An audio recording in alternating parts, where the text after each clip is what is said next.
অ্যাপেলের পর এবার স্যামসাংকেও পেছনে ফেলেছে হুয়াওয়ে। ফোল্ডেবল স্মার্টফোন বিক্রিতে শীর্ষ অবস্থানে উঠে এসেছে চীনা কোম্পানিটি।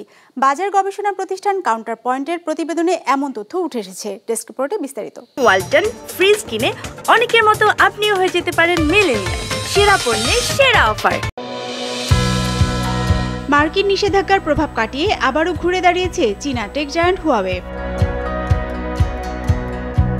2023 সালে নিজস্ব চিপসেটে তৈরি মেট 60 সিরিজের ফোন এনে তাক লাগিয়ে দেয় কোম্পানিটি, যার প্রভাবে বছর শেষে হুয়াওয়ের আয় দাঁড়ায় $9,800 কোটি, যা 2022 সালের তুলনায় প্রায় 10% বেশি।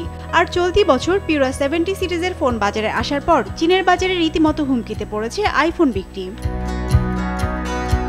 হুয়াওয়ের এমন জনপ্রিয়তার প্রভাব পড়েছে তাদের তৈরি ফোল্ডেবল স্মার্টফোন বিক্রিতেও, যার উপর ভর করে বছরের প্রথম প্রান্তিকে ফোল্ডেবল স্মার্টফোন বিক্রিতে বিশ্বের 1 নম্বর তালিকায় উঠে এসেছে হুয়াওয়ে।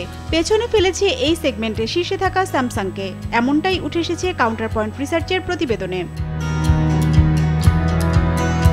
হিসেব বলছে 2024 সালের প্রথম প্রান্তিকে হুয়াওয়ে ফোল্ডেবল স্মার্টফোনের বিক্রি বেড়েছে 257% আগের বছরের একই সময়ের তুলনায়।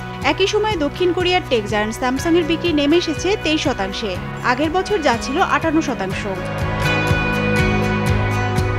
মূলত 5G মডেলগুলোর কারণে হুয়াওয়ে ফোল্ডেবল ফোনের বিক্রি বেড়েছে, এমনটাই বলছে কাউন্টার পয়েন্ট। বছরের প্রথম প্রান্তিকে মোট স্মার্টফোন বিক্রির 84% ছিল ফোল্ডেবল, যার মধ্যে অধিকাংশই ছিল 5G মডেলের। এ সময় সবচেয়ে বেশি বিক্রি হয়েছে মেট X5 এবং পকেট 2।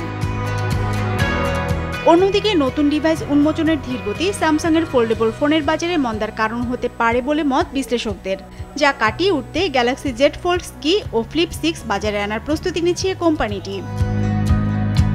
হিসেব বলছে গেল কয়েক বছর ধরে ব্যবসা বাড়ছে ফোল্ডেবল ফোনের। 2023 সালে বৈশ্বিক ফোল্ডেবল ফোনের বাজার ছিল প্রায় $2,760 কোটি।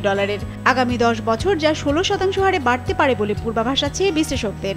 সেই হিসেবে 2033 সালে ফোল্ডেবল স্মার্টফোনের বাজার $13,000 কোটি ছাড়িয়ে যেতে পারে। বিজনেস রিপোর্ট, মাছরাঙা টেলিভিশন।